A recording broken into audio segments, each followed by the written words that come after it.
You're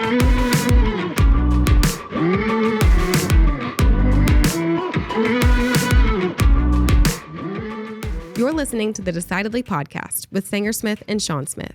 Our mission is to help business owners like you defeat bad decision-making so you can improve your health, wealth, and relationships. We do this by digging deep into the stories and expertise of our guests and distilling their knowledge into actionable wisdom for you to carry into your life and business. If you're new to the show, welcome. Be sure to hit the subscribe button so you won't miss out on any of our weekly episodes. If you prefer to watch this week's episode, head on over to YouTube for the full video. Now, let's get into this week's episode and defeat bad decision-making in your life and business.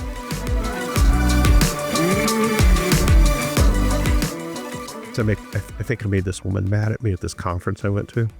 Okay, what'd you do? Well, we were at this sort of lunch table, and you know the normal questions you ask, oh, you know, where are you from, blah, blah, blah. And so I'm sitting next to this guy, and he's from Georgia, right? And so we're talking about that. Then the woman across the table says, oh, where are y'all from? So, well, he's from Georgia. I'm from Texas. She goes, oh, so you're both from the South. No. Oh, that's what I said at all. That's what I said. I said, no, Texas is not in the South, neither culturally or geographically. Yeah. And she goes, well, geographically, sure it is. I said, well, that's like saying Arizona's in the South. Yeah. That's not what we mean. No. When we say that. Talking about a specific region. Yeah. And so she goes, well, I think Texas likes to think it's its own country. And I'm like, yes. Yeah. Yes. Absolutely. Where are you from? Where is she from? Like Ohio. Of course. They're always hating. Yeah. They're always hating. Haters. People who aren't from Texas, who are from a lame state. I'm serious. People who are from a state where they're like the amusement park or like a president from the 1800s is their claim to fame. Their big fame is the mall in town. Yeah. Yeah. Yeah. Yeah. Those states, they always love to hate on Texas. Oh, she was. And I was coming back at her and she didn't like it. No, if people move here too, I'm very skeptical of them. And I always say, if you stay, like if someone comes in, they move here, they've been here for a couple of years. Right. They're like, well, I'm Texas. I got here as fast as I could. Haha. I go, you can't call yourself Texan until you've been here for 10 years. Oh, that's a good rule. That's all right. I enforce that. Okay. Yeah. I'm the keeper, obviously, of the, yeah, you maintain the culture of Texas, right, in that effort. Right. But sometimes they've been here for 10 years. I go, okay, honorary. You're honorary. You're not, you've been here for long enough. We'll accept it. You can call yourself Texan. Just don't get carried away. Oh, and some people who aren't from Texas, they'll try and incorporate the Texas culture. I remember one time I was on this group and they're like, yeah, we're buying everybody cowboy hats. I'm like, I don't want the cowboy hat you're going to buy me. I have one. It's going right in the trash. Yeah, right. I have one. It's good. I don't need it. You're buying one of those straw hats at the airport. Aren't we all like the like chin strap? Yeah, with the chin strap, the little butt that pull you. Speaking of people who have lived here for long enough and can legally call themselves Texan and who know about creating and maintaining culture, our guest today is Ray Kelly. He's the Senior Vice President at Think to Perform. We love Think to Perform. We've had Ryan Goulart and Doug Linick, the founder of Think to Perform, on the podcast before. You might remember them. Ray is a consultant there. Before he was very well accomplished executive in the financial services industry, working with IDS, which later became American Express Financial Advisors, and then Ameriprise. So we had a lot to discuss: values, culture, and the mistakes that business owners make in both areas. I'm Sanger Smith with my dad, Sean Smith, and this is Decidedly.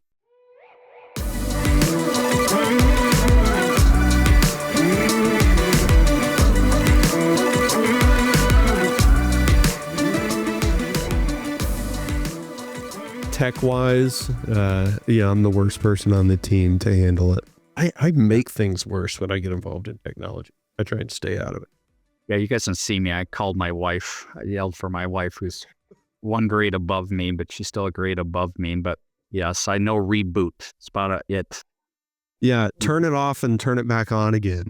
That's as far as that's a good one. I have gotten slightly better than I otherwise would be just by doing Zoom meetings with clients who have zero technology proficiency. Because they'll be like, well, it's not working and I've got to troubleshoot, and they can't share their screen with me. Well, this Zoom's not working. And I'm like, I know it can only be like one of two things. Like, well, why won't my camera come on? Like, there's a camera icon. No. Well, there's definitely a camera icon. No, I don't have one. I had some clients I did meetings with consistently, and I had to call because they didn't have a microphone on their computer. Yeah. And then, but it was, their camera was crappy or something like that. And so we had a meeting with the daughter, and on the daughter, it was beautiful. Like the camera was focused, audio was right. I'm like, oh, did y'all get a new computer? Like, no, we just had our daughter come over and knew how to figure it. So one time I had a client who was struggling with his computer every single Zoom meeting. He was like, you're really small on my screen. It's just not making, like, I can't hardly see you. When you share your screen, it's too small for me to read it, whatever. And so finally I was like, it was such an impediment to our meetings that I said, you know what? I'm going to come over and see if I can fix it myself. So I drove to his house one day, and it's maybe like a 45-minute drive. I get there. I go, okay, go ahead and open up the computer. And I go, this is what you normally see, right? He goes, yes. And so I hit maximize window. And I go, is that better? He goes, oh, how'd you do that? Well, on the upside, he now thinks you're a genius. Wizard. Yeah, you're like freaking computer Harry Potter, man. Yeah. Just full of tricks. All right, Sanger, Mr. Sanger, thanks for not using my name. Hey, Ray, it is so good to talk to you again. We saw each other at a conference a while back, but we first met, when was that, in the mid 90s or something? You came into Dallas and we were working together there. 1994. I was thinking about that too. Meeting. Sanger probably wasn't on this planet at that point in time. Yeah, just barely. Yeah. Yeah, we worked together for a lot of moons. I was in Texas for 13 years. Is it that And long? then, Wow. Yeah, then took the role in Minneapolis in 2006. So you head up when you went to Minneapolis, you head up the whole employee advisor force at what is now Ameriprise. Yes. You did that for how long? Oh, for a number of years. And then I, as you know, Brian Heath was our both of our bosses for a period of time, and he asked me to take that role. He was the president of the company and did that for a number of years. And then I basically stepped out of the role. I quit. And the number one reason why I quit, and we'll talk a little bit about that today, is my values were out of whack. Not the company's values, but my personal values. I enjoyed what I did. I actually loved what I did, but my number one value was family. And at the time I had 4 kids between the ages of 7 and 14, and I wasn't spending much time at all with them. I was working 60 to 80 hours a week, traveling all over the country, and I was out of whack. So I basically stepped out of the role, became a dad, got involved in school and church, coached their teams, and did that for a number of years, 7+ years. Actually, I've done it for a number of years, but one of the things I realized when I started doing that, my children went to school from 8 o'clock to 3 o'clock, and I had nothing else to do. So I started building a coaching or consulting business, and that's what I do now. I work for a group called Think to Perform, but I'm an executive coach, but I work with business owners. So Sanger, right near your wheelhouse of types of people. Most of them happen to be in the financial services industry just because that's where I came from. Yeah. And we love Think to Perform. We've talked with Doug and Ryan on the podcast before, and we use so many of the concepts that we all use. Box of value card. Yeah, we have a box of the value card decks. We have the books that Doug's written. So I love the work that you guys do. I want to ask you, tell me a little bit about how you wrestled with that decision to quit, because that's a high-powered job. To quit, to not go to another job, but just to say I'm out. And I understand that there was a misalignment with values. That doesn't make that decision any more challenging, though. How'd you wrestle through that? Yeah, great question. Because there's studies that have been done that say that people who reflect on their values before making any decision make better decisions more consistent. We're in the money business, all three of us, in terms of financial services and helping people reflect on their values. You were talking about the values card, Sanger. That's exactly what I did. I went back to my core values, said, here's a big decision. I'm not very happy right now because I'm out of alignment. my ideal self, this great dad, great father, along with a great business leader and friend, was not aligned in this one area about being a great dad. And the number one card for me, number one value for me was family. And because it was out of whack, my real self was not aligned with my ideal self. I wasn't happy. Okay. And that's where I made this decision. Luckily, I was in a financial situation where I could take a hiatus, go backwards. And that's what I did. I actually said, you know what, I'm going to be a dad for a period of time. And when I jokingly said they went to school from 8 to 3, it was like, what the heck am I going to do? Well, I have to do something because I was bored. I played golf for the first time. Sean, I don't know if you and I ever played golf, but I found out how a lesson or two could help my game. But at the same time, it was not fulfilling for me. So I went back to what I enjoyed doing, which was developing leaders. Okay. So my core success thing when I was down in Texas, and the reason why Ameriprise asked me to come up around the employee side of the business was I was really good at developing leaders and leadership teams and cultures of leaders. And so I decided to build a consulting business around that skill set, helping individual business owners and individual executives become better leaders, and then ask the question, what are you doing to develop your team into becoming better leaders? That's my sweet spot. But back to the whole thing started, Sean, with asking myself the question, how could I live in alignment with my values? Because one of my other highest values was achievement. I liked kicking butt and taking names. Okay. And I found that I was doing that, but it still wasn't making me happy because that number one value is out of whack. You said that studies show that people who contemplate their values before making big decisions make better decisions. But what quantified a better decision in those studies? Yeah, that's a great question, Sanger. I don't know the answer to the specifics behind the studies, but it was back to asking the people afterwards, are you in alignment? Are you are you happier, more successful, however you define success? Because I view success, and a lot of other people view it the same way, is when you're in alignment, you'll just get to feel happier. Okay, you just are happier. And I think that's how they define it in the long run. Because one of the most common questions I get asked as a coach is, how do you know if you're right? Okay, I'm making a decision. I got to go left or I got to go right. How do I know am I right? Do I hire this additional staff? Do I fire someone? How do I know if I'll be right? And in many cases, you won't. Now, I've listened to a lot of your podcasts, and I listened to the two of you dialogue with your guests. And one of the ones I really enjoyed, Sanger, is when you were talking about being a kid. Okay, your parents making decisions with you in terms of how to discipline you and stuff like that. Mm-hmm. And asking Sean the question, how do you know if you're right? Well, you don't know. Maybe for years or generations, if ever, was it the right decision to take away his cell phone, ground him for 2 weeks, whatever it was? Because my guess is based on my data points of watching enough of your shows here. Sanger was a bigger problem than you were, Sean. Sean, you were a renegade. I was just like, I like Sanger, but gosh, he reminds me a lot of someone, and it's his father. They're both kind of challenging in a lot of ways. So you don't know if you're right or wrong, perhaps forever. That's a natural desire to want to have that answer to the question of am I right? But it's not the right question to ask. Yeah. And it makes sense to me. It logically follows that people who contemplate their values consciously will more often align their behavior with those values. Most people don't ever do it even once. What spurred you to do it that first time that made you realize changing jobs was the right choice? Well, even before that, I think you mentioned Ryan Goulart and Doug Lennox from Think to Perform. Well, Doug was kind of an informal mentor for many moons for me. So I got exposed to his values cards in my early 20s or mid 20s.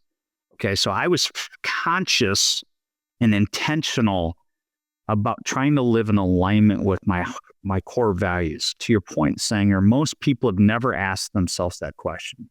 So if I ask a client this question, I say what I just said to you earlier, based on our research, what it shows is people that reflect on their values before making any decision make better decisions more consistently. Wouldn't you agree? They all shake their heads, so that makes sense.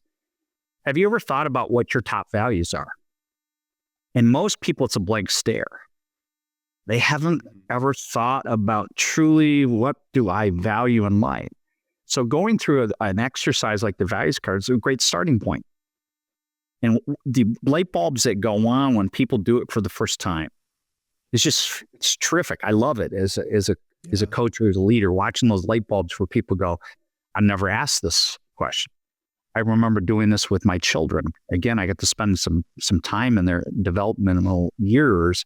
And one of the things I did with them once I felt that they were mature enough to understand what I was trying to do or what I was trying to help them to do, light bulbs go on.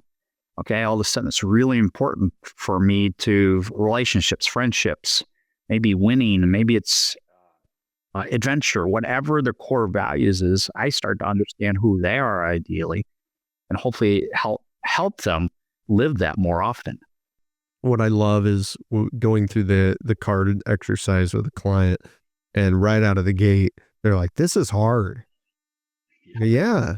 I mean, you're choosing what to prioritize. I know, but I don't want to get rid of this one. That's a good one. Or I don't know which one I care about more.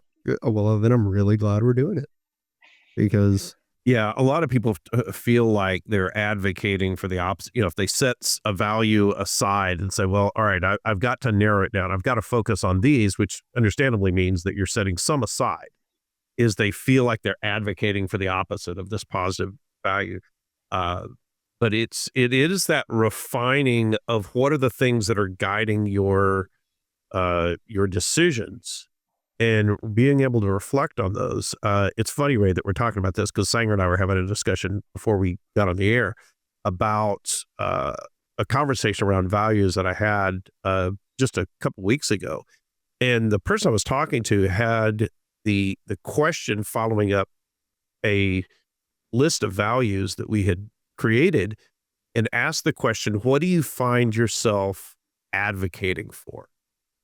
In other words, as you look at those values, whether it's family, whether it's faith, or whatever it is, what do you find yourself advocating for? And so it spoke directly to actions and activity, and how you're instinctually trying to evangelize people into this value. It's so important to you. And so, did you find yourself reflecting on those and feeling like you or advocating for some of that? Absolutely. So here's a great example for all of us. If you have, you do the values card exercise, these are my top 5 values. So one that I was challenged with for many years was health. Okay. I say health is real important to me. Hey, you've got to have your health, especially as you age. What we've found is as people age, health becomes more and more and more and more important. Okay. Think about your older clients. They're always asking, how you doing? How's your back? How's your wife doing? It's all about health. But as a young man, I was saying health was important to me because I felt like I needed it to be, because I saw what happened with my parents and aunts and uncles and as people aged. But I wasn't doing anything. I was sitting on the couch getting fat. Okay. And after a number of years of health being the top 5, the way I took control of that, Sean, is I pushed it away. I took it on my top 5. Because one of the things I had to ask myself, is it really that important to me if I won't live in alignment with it? And that's a great question to ask yourself. Is it truly that important? Their family is the most important thing. And for that one, I would not push off to the side. Health, I'd gone back and forth. I was an accordion on health. So it was back to, I really want to, but am I willing to do what it takes? With my family, I was willing to do what it took. Okay. With health to this day, it's still always a struggle, but I'm doing a lot better. Maybe because I'm 58 years old. Okay. It's becoming, you get up in the morning and you feel it. You're like, I'd better work out. I better do something. Yeah. People, a lot of times choose values that they feel like they ought to, there's someone else's voice within their head telling them you should pick this. And sometimes people say it out loud. They're like, well, I really should pick family. And I'm like, I don't know. I mean, I don't know your family. It might suck, but how do you get someone, because ideally we should be selecting the values in our hierarchy that we ideally want to prioritize when we're living at our best, and avoid a situation like you described where you choose health, but you're really just saying it and you're not doing anything. What do you find gets people to kind of shake out of that and accept the fact that a value that might be important to their friends or their family or their coworkers or the community actually is not one of their top values, and it's okay to not choose that? Oh, I love it. So first and foremost, I remember the first time I did the values card exercise. It was a group of people. I was the youngest person in the room. Okay. A bunch of my peers, typically 10, 15, 20 years older than me. And we do the values card exercise. And one of my top values as a 24, 25-year-old was money, because I grew up with no money. Okay. And I remember almost being afraid to keep in my top 5 because I thought I'd be judged. And I still to this day remember we went around, we shared our values with each other and stuff like that. And I was the only one where money was the top 5. Okay. And I felt judged. Okay. So it's normal for people. Go back to a husband and wife coming into a meeting with you and you do the values card exercise. One of the things that's going through their mind is, what if my values are different? Are we going to get divorced? They're thinking that. And one of the things you have to do is, like Sean says, just because you get pushed off to the side and it wasn't in your top 5 doesn't mean it's not important to you. It's just not the most important thing. Because the last thing I'll say to you guys about the values thing is, the reason why the exercise forces you to narrow it down, that's life. Life is about making all these decisions, and when push comes to shove, what is your priority? What are the most important things to you? That's life. We make 35,000 decisions a day. And I don't know if, Sanger, you're going to ask me a question. How did they count those? I have no idea. I've just heard this in terms of research. Most of those unconscious decisions. But if of the conscious decisions we make, can improve them 1 or 2 a day, okay, because we reflect on our values. Think about 500 to 1,000 decisions that improve or just a little bit more consistent because we're intentional about reflecting on our values before making important decisions. Will our life improve? I would actually bet it would. Okay, that's what it's about. Yeah, it's not always a radical transformation. It's a incremental improvement that has exponential impact. When people struggle, what I observe when they struggle is that they choose values that are not actually their own values, they're someone else's values, or they have no action plan to live up to the values that they said are important to them, or both, right? And when it comes to choosing the values that actually are yours, I see people struggle a lot when they have a value like you with money that they think other people will judge. They're like, I don't want to tell Sanger that this is really important to me. So for example, I've never had a client tell me status is one of their top 5 values. I've never seen it happen. But I observe the behavior of people, and I know there's lots of people that act as if status is one of their top 5 values. And it would be better to accept that about ourselves. It would be better to say, you know what, this is important to me. Just like with money. Yeah, you know what, maybe the best thing, the most virtuous value isn't money. Okay, maybe if your top 5 values, the most, Jesus Christ wouldn't have picked money. Nope. All right.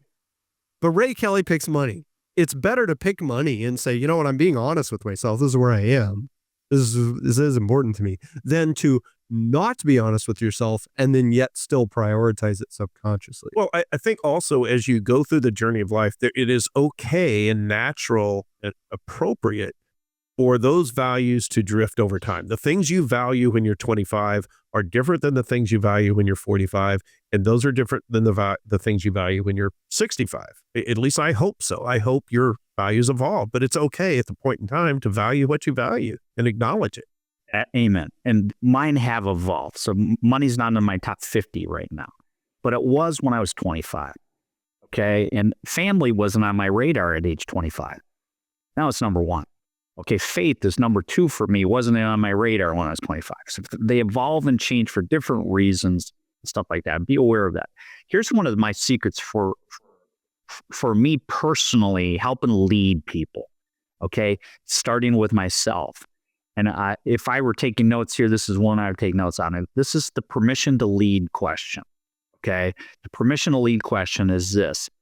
Sanger, if I see you living in alignment with these values, doing actions and behaviors that are aligned with your top values, would you be all right if I point those out and high five you? Okay, yes. Of course. On the flip side, if I see actions and behaviors that are not aligned with those values, would you be all right if I point those out? And more importantly, will you do something about it? Yeah, okay, I guess so. Think about what just happened there. This is the secret. This is my Popeye spinach for me. The first several thousand times where I did the values card with the people I led, I just did the exercise. I wrote it down. I had them write it down, take a picture of it, memorialize what it was when you're age 30 and age 40 on this date in 2024, whatever it was. But when you ask that permission to lead question, okay, what happens is, number one, is they give you permission to provide leadership. High five and congratulate you when you're living in alignment and pull you aside when you're out of alignment. What did I do as the leader, though? What did I do? I made a promise.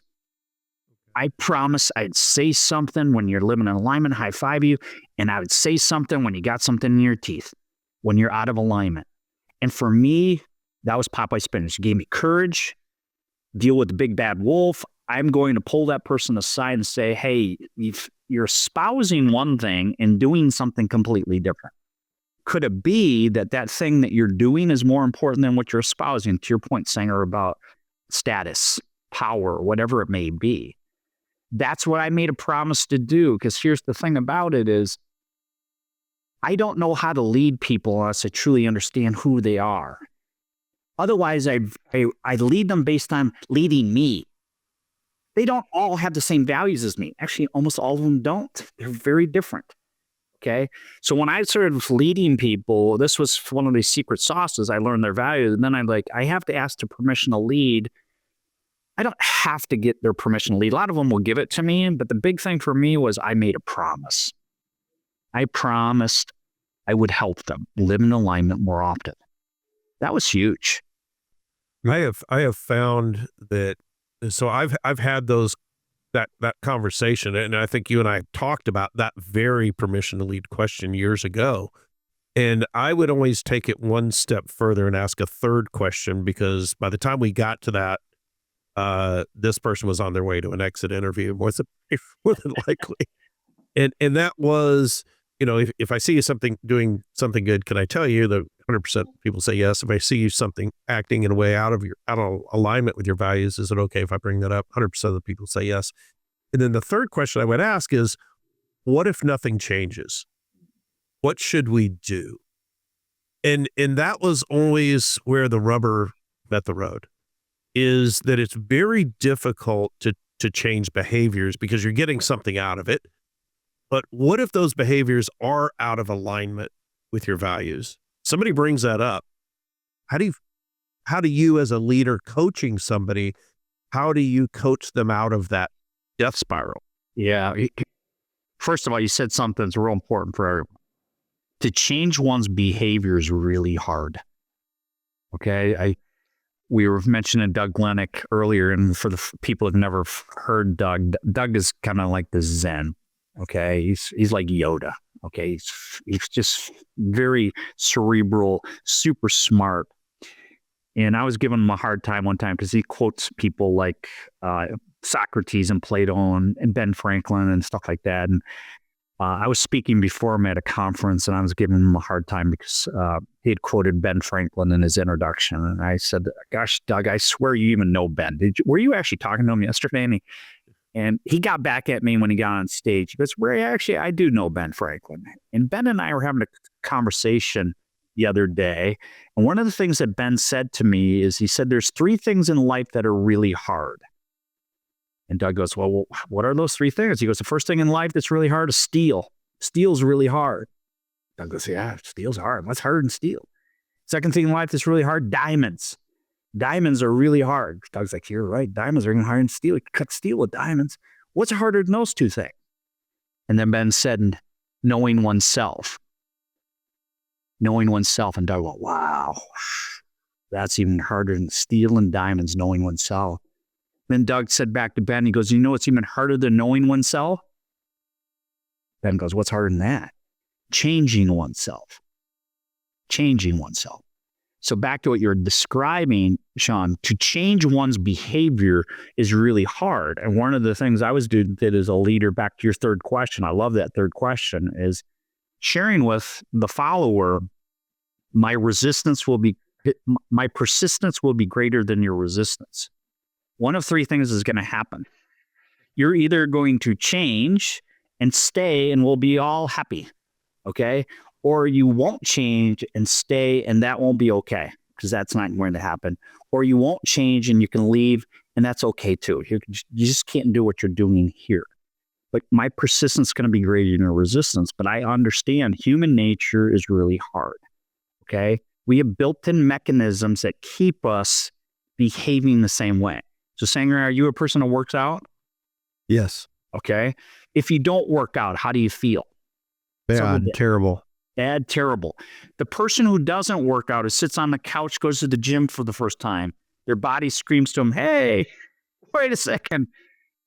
We eat Doritos, we sit on the couch. The body, no matter what, develops these habits. And when you get off your habit, your ritual, the body screams error message, error message. It does not distinguish between good habits and bad habits. That's why addiction is so strong, folks.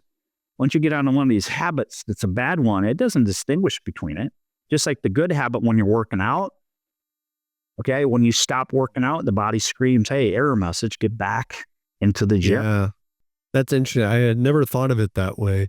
Do you think it's easier to get rid of a habit or to start a habit? Easier to start one. Okay. Okay. That's what I thought.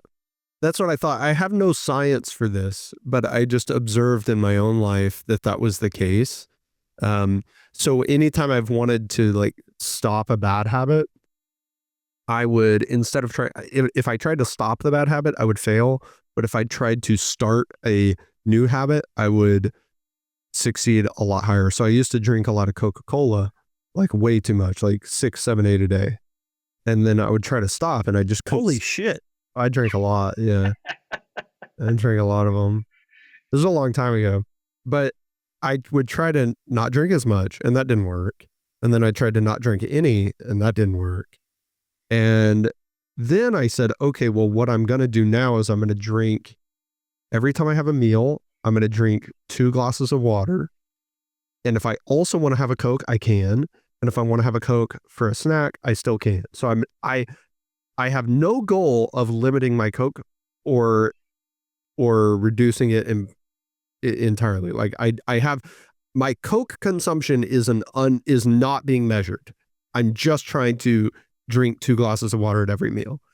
And eventually over time, I stopped drinking Coke because I'm drinking all this water, right? It's just, I don't want the Cokes anymore. I can't fit them in my stomach. But I found that way easier than stopping the bad habit. And when I've recommended that to clients, if they have something that they spend money on that's habitual, that they recognize as outside of their value set, if I tell them just don't do that, they fail all the time, even if they understand the direct line between not doing this thing and living in alignment with their values. But if I say, hey, let's spend money on this alternative or spend time on this alternative, and if you still spend money on that, that's fine, then they do it a lot better.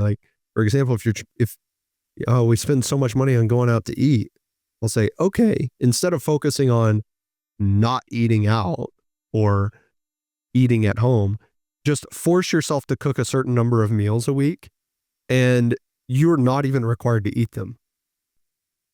You can throw them in the trash, but you have to cook however many. Okay. And if they focus on that, it's gives them the freedom to say, well, if I still want to go out to eat, I can't. I can waste this money and time if I want. I've heard one that somebody's kept their running shoes right by their bed. And first thing they had to do is get out of bed and put their running shoes on. And without any commitment, they had to go on the run. Yeah, they could take them off right afterwards. Yeah, once I got my shoes on, I mean, I might as well. Yeah. We had a speaker at our conference, I think it was last year, year before, and she was really good about changing habits. And one of the things she described was when you want to change a habit to what you're talking about saying, or studies have shown if you can actually make the replacement, you have to have a substitute. You don't have to. It's one of the things she recommended. To increase the likelihood you can get through and create this new habit is you need to replace it with something else. This is what a lot of people do when they stop smoking. What do they replace smoking with? They eat. They gain weight. Okay? They have to replace putting something in their mouth. She wasn't recommending that, but what she's saying is if you could replace it with something fun, it increases the likelihood you'll be able to change the habit like 34, 35%, whatever the number was. But it was a great number. So one of my friends who was sitting next to me, one of the things he was trying to do was exercise more. I got to get off the couch. Yeah, I got to get off the couch, but I hate getting on that bike. And with her suggestion, she said, connect getting on the bike with something fun. Okay, and he said, well, something fun. Well, what he really enjoys doing is he likes listening to books, podcasts. So when he gets on the bike, he doesn't get on the bike to exercise. He gets on to actually listen to his favorite people, okay? Listen to Stephen Covey, listen to Simon Sinek, listen to podcasts here, podcast B, all these different things. For him, he's going to read. While he's listening to his favorite stuff, he happens to be riding his bike. That's how he thinks about it. He said it to me the other day in one of my coaching calls. He goes, I'm going to go listen to my favorite authors right now. I go, oh, that's great. But that's a signal for him. He's going to exercise. He replaced something that was not necessarily a good thing with a replacement, but that was fun. She also talked about this, some research. You guys will appreciate this. Stroke victims.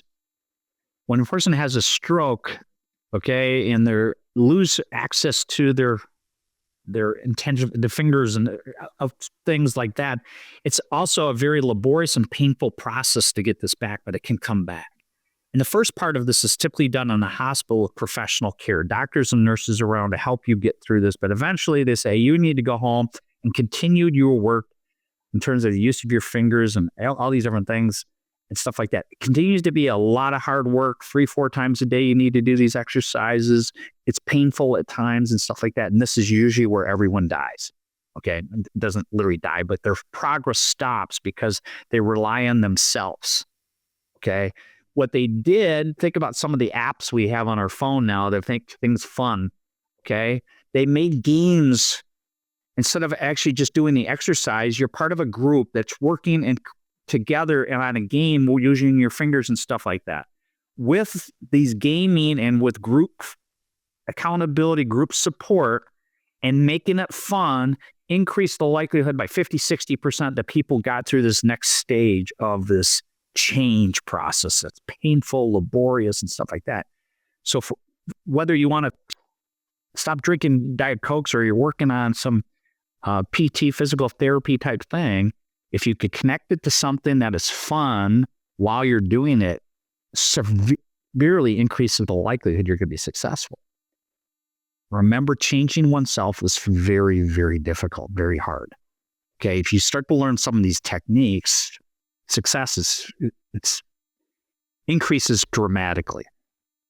Yeah. Do you see a common issue that leaders are wanting to work on? Like you work with a lot of executive, at large companies. You find there's one thing everybody's trying to change that they're working on? Well, I'll ask you guys a little quiz. You guys, this is a fill in the blank quiz. I know Sanger's thinking I'm done with school, man, but I'm going to give you a quiz. Blank eats blank for breakfast. Blank eats blank for breakfast. It's a Peter Drucker quote. I think I know the answer to it. Well, then guess. All right, I'm gonna say habit eats discipline for breakfast. Close. More big picture. Culture eats strategy for breakfast. Culture eats strategy for breakfast. So most of the leaders that I'm working with are very unconsciously competent or unconsciously incompetent about how to build culture. Because culture eats strategy for breakfast implies that no matter how good or bad your strategy is, the culture is going to determine your success or not. Okay? Both of you guys played sports growing up, maybe even coach some sports today. Coach walks up to the whiteboard, draws a play. How does every single play in every single sport end when the coach draws up a play? How does it end? Success. Success. Every friggin' time. It's a first down, it's a touchdown, it's an open shot, it's whatever it is. Yeah. Does every play end in success, though? Definitely not. Definitely not. Why? The other team's drawing a play too. Yes, the coach on the other team. Each is X's and O's. And there are also people, and there's coaches, and there's culture. The same exact thing happens in the boardroom. Okay? We draw up a plan. Here's our strategy. This will get 30% growth. We'll double in 3 years. We'll do these different things. Every single play that's drawn up in the boardroom ends in success. Do they all end in success, Sean? No. Why? Because they're people and there's other people competing against you. But that's the crazy thing about this is I watch leaders unconsciously, they forget about how important culture is. So I had a guy I was coaching a while back, and this was the very thing that he wanted to work on. But when I started asking questions, it became obvious that there was nothing behind that label. There was no definition. There was no understanding of not only how he was going to do that, but what he was going to try to achieve. What culture he wanted to establish. Yeah. What does culture mean to you? Oh, he just read a book that talked about it. So it's like, oh, that sounds it's a buzzword, like what I'm isn't it? supposed to do. Yeah. Right. So he's like, I want to work on culture. I'm like, what do you mean by that? And he stumbled and fumbled. Yeah. And you guys know what it is. It's all encompassing. It's the people, it's the beliefs, it's the values, it's the language, it's the systems, it's the experience, it's the results. I used to say culture is the soil in which something grows, but it's also what you allow to grow in your culture. The thing about it is the most successful teams, organizations, families, the leader consciously, intentionally creates culture. It's not this mystical creation culture. Well, whether you like it or not, your family has a culture. Your office, your organization has a culture. The good teams, the leader consciously thought about what are our values? What is it we believe? What are the systems and processes? What about the people? Who do we want to attract to this culture? I'll tell you guys a quick story. You guys know half of the story, but I'm going to tell the other half. Reed Hastings, you recognize that name. He's the founder and CEO of Netflix. Okay, what a lot of people don't know about Reed Hastings, he's a serial entrepreneur. He started many companies before Netflix. The company he started before Netflix was a company called Pure Software.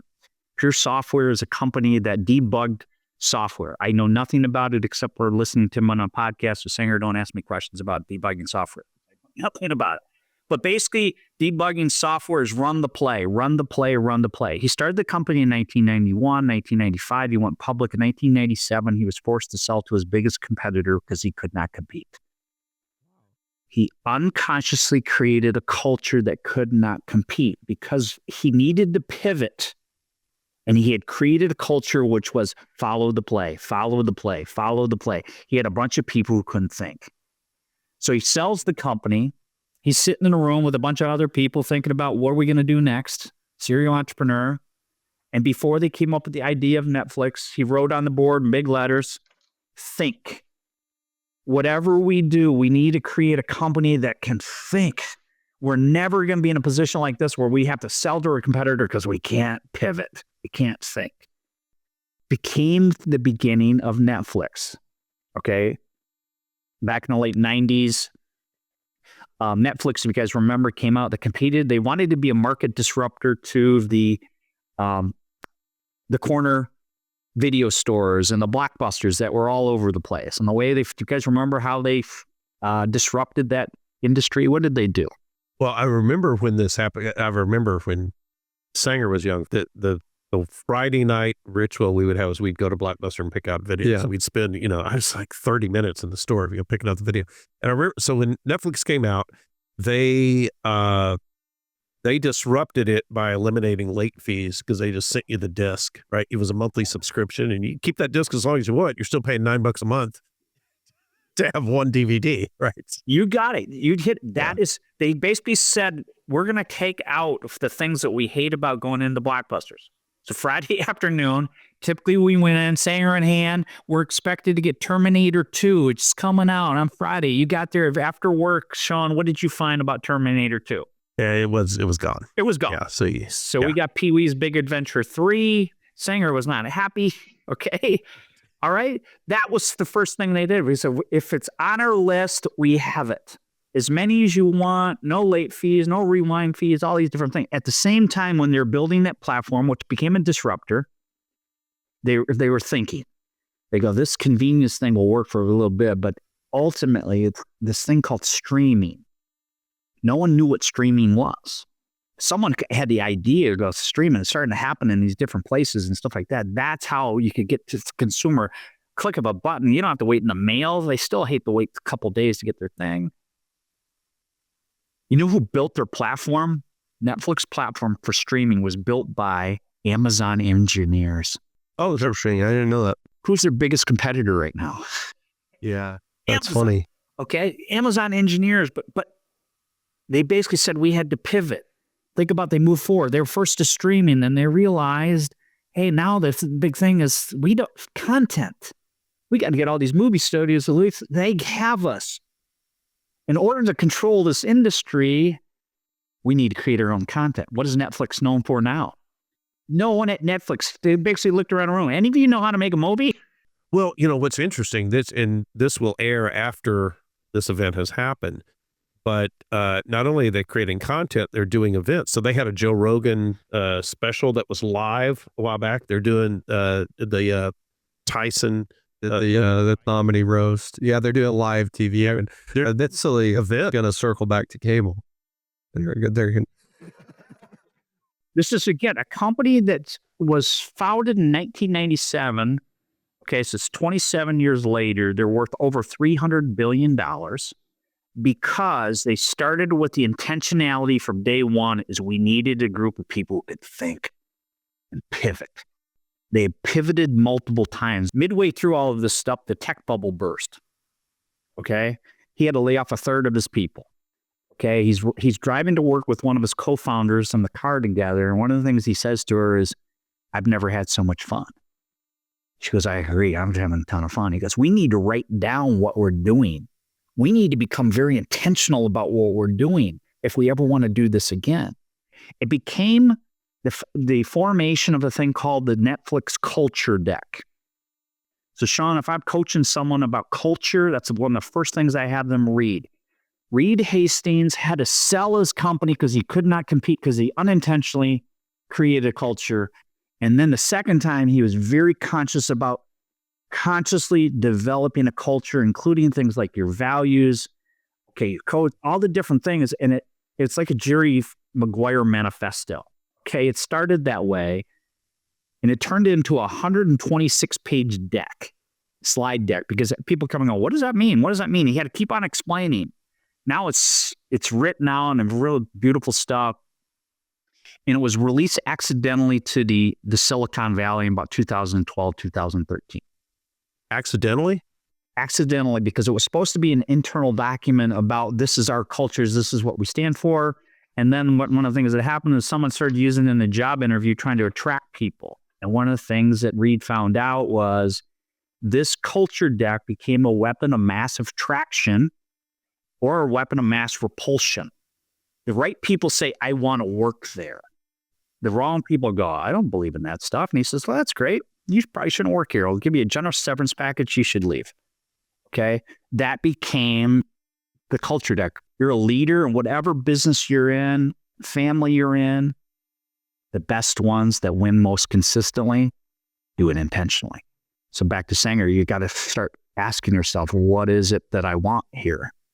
Yeah, I think you got to be willing to make people who are outside of that culture uncomfortable in that environment, right? You've got to be able to identify what is the culture that we are willing to make people who are living outside of this culture uncomfortable. And I think you look at Nick Saban at Alabama, he would get people off that team if they weren't willing to just seek excellence. Yeah. One of the parallels between culture and values that I see is that people often don't make any intentional effort to cultivate their values.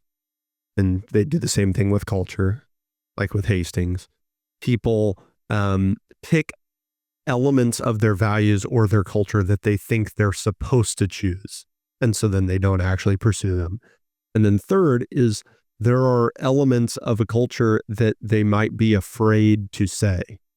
And so they don't want to say that this is part of the culture that they want to create. When it comes to values, we talked about some principles that maybe are not helpful aims, pleasure, status, something like that.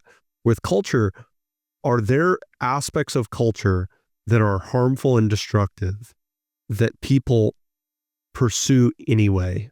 Oh, yeah. What are those? Well, there's a lot of them, Sanger, but I'll give you, this is one of the things I'll coach people on. There's some dangerous values, for example, that are part of culture. Reed Hastings will talk about it in the culture deck for the people who want to go read about it. Okay, one of those values is family. Okay? Family is the highest value around the world that is shared is family. But here's the thing about a family is if you have someone in your organization that's got a drug problem, that's lying, cheating, stealing, and stuff like that, they can't work at your firm. You don't kick them out of your family, though. You go love them, you deal with it. But at a firm, it's one of those things that he talks about is loyalty is another one. It's one of my values. Not my top 5, but I value loyalty. But the thing is, if Sean's on my team and he's shown behavior that is not consistent with our other values, like integrity and stuff like that, and he could have been the best man at my wedding. Unfortunately, he can't work at my firm. That's why I say sometimes these things can be dangerous. And that one of the things that Reed Hastings did at Netflix was, for example, he said, average performance will get you a generous severance package. Think about what that said. I had one of my clients go, I don't believe in that. I don't give people generous severance package for average performance. It's another way of saying you're fired. We only want to hire the best. He goes, oh, I like that.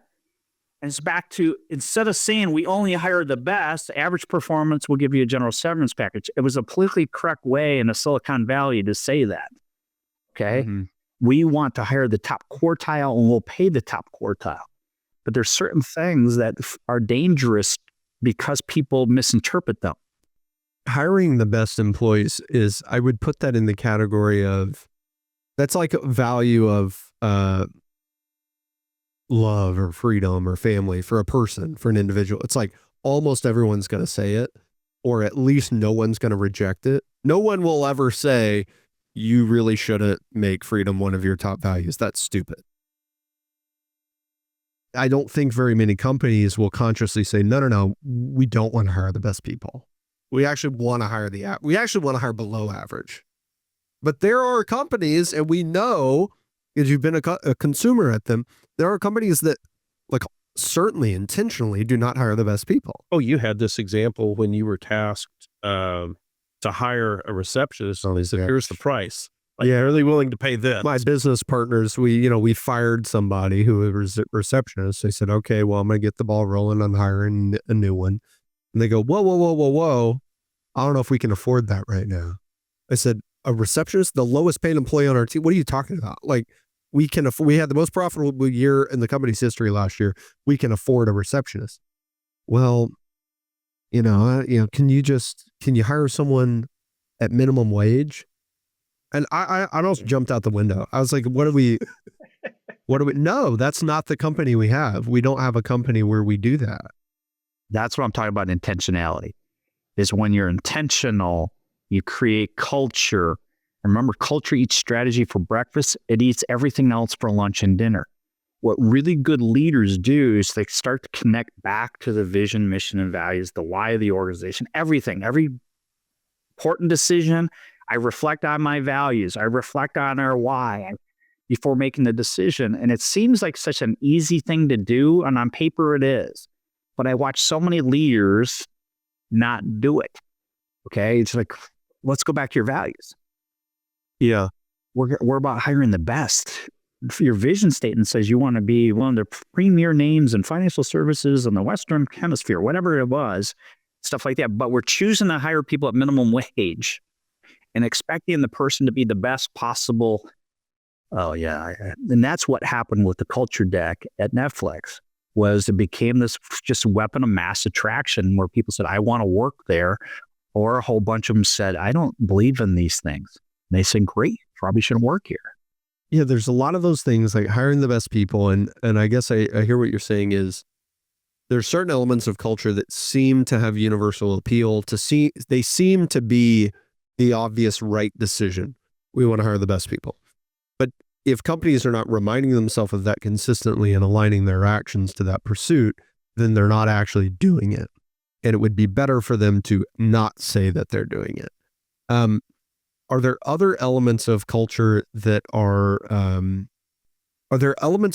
maybe not as obvious that people don't react the same way to? Because when I see it, like, we're a culture of hard work, we hire the best people, we take care of our clients. Like, everybody says that they want to do that. Whether they do it or not is different. But are there other elements of the culture where people are like, I don't know? I can give you an example. I just came back from working with some people at Colby, right? Mm. And so I'm a consultant for Colby. We did strengths analysis and instinctual assessments on how people will take action.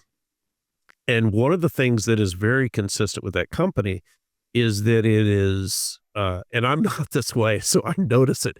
It is, they are all about fun. Now, they do a very good job, but people dress up, they're doing skits, they're doing songs, they're wearing funny hats. And that is a culture.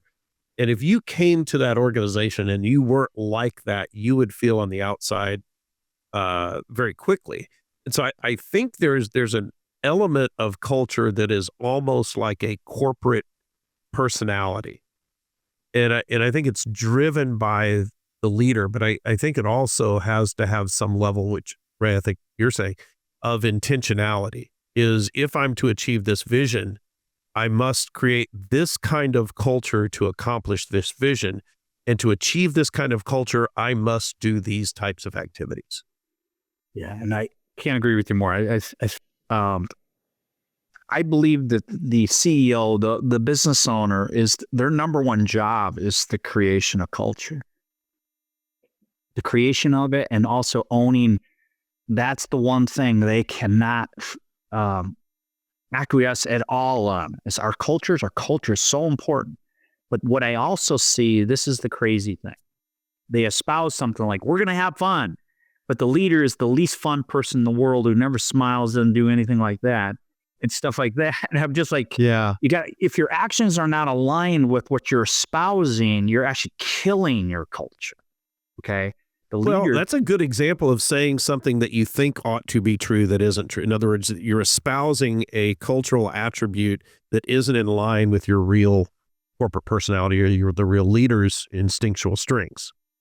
Yeah, absolutely. And I was working with a group not too long ago, and I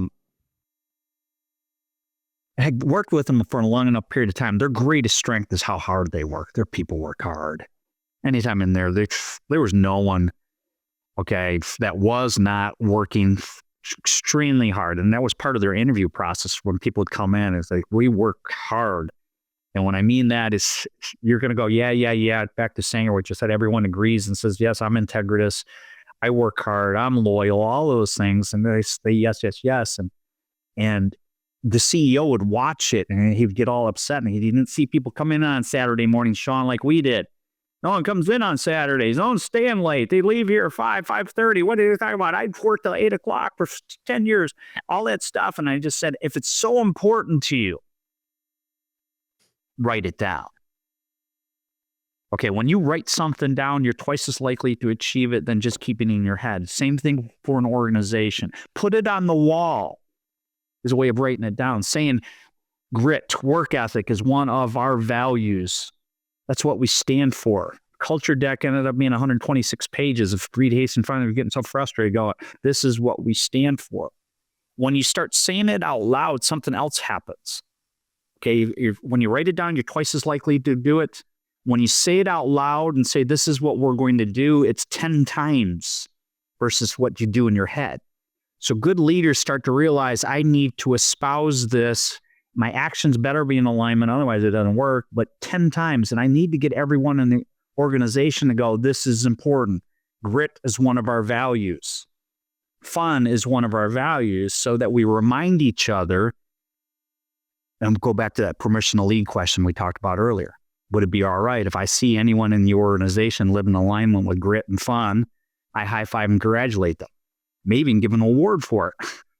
And the flip side, if you're not living in alignment with hard work and fun, would you be all right if I pull you aside? And more importantly, will you do something about it? Otherwise, you can't work here. Not that you're a bad person, but this is what we stand for. Those people who want to work hard and have fun, they line up. The people who don't go, this is all smoke and mirrors and grape Kool-Aid. I don't believe in this stuff. Life's too short. Don't work at a place you don't believe in what they're doing. That's intentionality. Yeah. Ray, what would you say is your final decision-making tip for business leaders? My big thing for business leaders is I do not know how to lead people unless I know their values. I don't know how to lead an organization unless I know what the organization values are. So the first step, my first piece of advice for anyone would be go take the step. It seems so simple and basic. Go figure out what your values are. Determine what they should be for your organization by gathering your people together and asking them what their values. It's just so much easier to lead oneself, lead others, lead a firm when you know what people want for themselves in terms of who they are, ideally their values. That's where I'd start. And if you need a resource, you guys talked about earlier, my company, Think to Perform, perform.com. There's a values card exercise online, free. You could do it there, or you could order some values cards. I prefer the cards themselves. I'm just an old school person. I play solitaire the old way, not just by the computer. I think it's a better experience, but I find that either way, that's where I'd start. That's my piece of advice. Think2perform.com. Where can people connect with you, Ray? By the same place. Go to thinktoperform.com. You'll see my bio on there. If you'd like to connect with me or ask me any questions, be happy to address those. Perfect. Thanks for being here, Ray. It's great talking to you again. Yeah. Thanks for having me.